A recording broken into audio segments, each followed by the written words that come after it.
Commander Ashok Raut साहब, ये संघर्ष का बहुत बड़े पैमाने पे विस्तार करने वाले हमारे वीरेंद्र सिंह जी,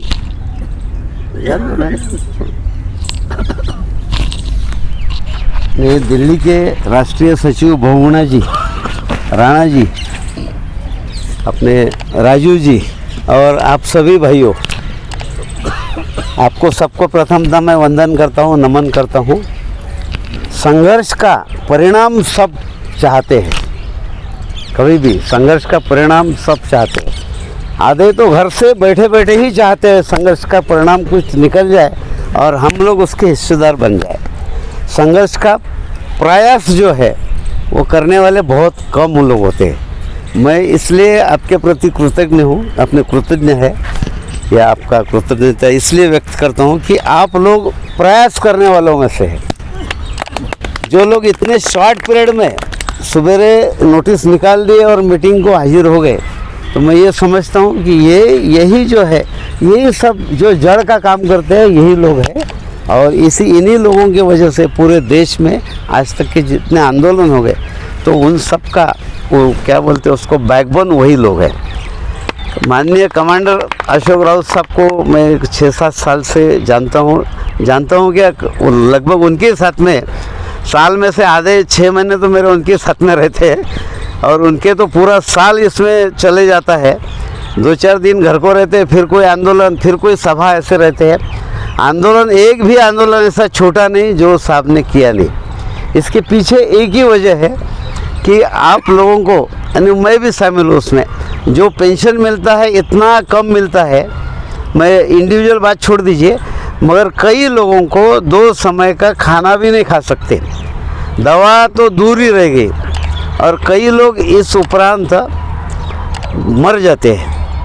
और आप सभी लोग जानते हैं कि जो भी लोग मरने वाले हैं, मर गए, तो उसमें से कई सारे लोग पैसे ना होने की वजह से मरे।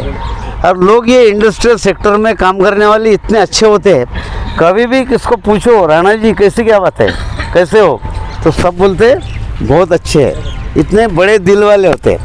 ये पैसे वाले लोग जो है, मैं ईपीएफ की तरफ इशारा हूँ मेरा, सरकार जो है, तो ये कभी नहीं बोलेंगे अच्छे है, ये यही बोलेंगे कि हमारे पास पैसा नहीं है। अभी साहब ने पैसों का हिसाब भाई साहब बोल रहे थे, तो थोड़ा सा मैं उस पर प्रकाश डालता हूँ, ज़्यादा समय नहीं लूँगा। अपने 9 लाख कोटी जो है तो कॉर्पस है ईपीएफओ के पास में।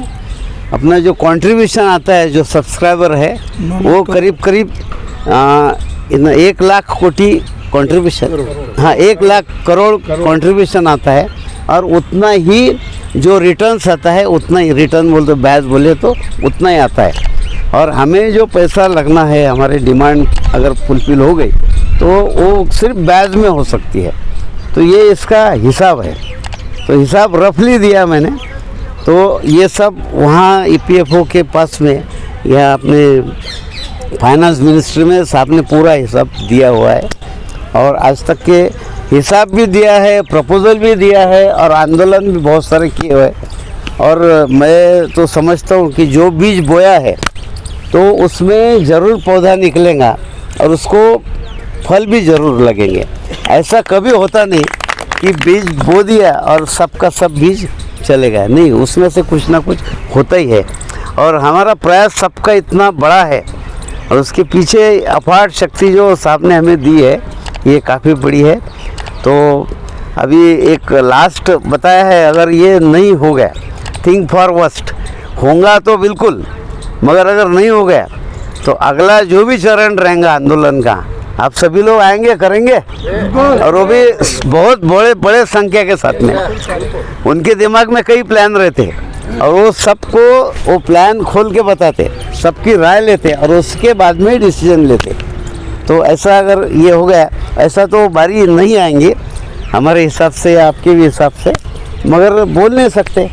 और आपको एक बात बताते हैं कि ये पेड़ है, फल आने के पहले उसका के पत्ते झड़ जाते हैं। तो ऐसे ही हमारे इतने सारे आंदोलन किए, अब ऐसे आखिरी में लगता है कि पत्ते झड़ गए, झाड़ सूख गया क्या, मगर उसके के बाद नए पत्ते आते हैं और फल लगते हैं। ऐसा ही शायद हमारे आंदोलन का, हमारे डिमांड का कुछ अच्छा होने वाला है। तो आप सबके मैं आभार व्यक्त करता हूँ और जो मीडिया आई है तो उनके भी आभार व्यक्त करता हूँ।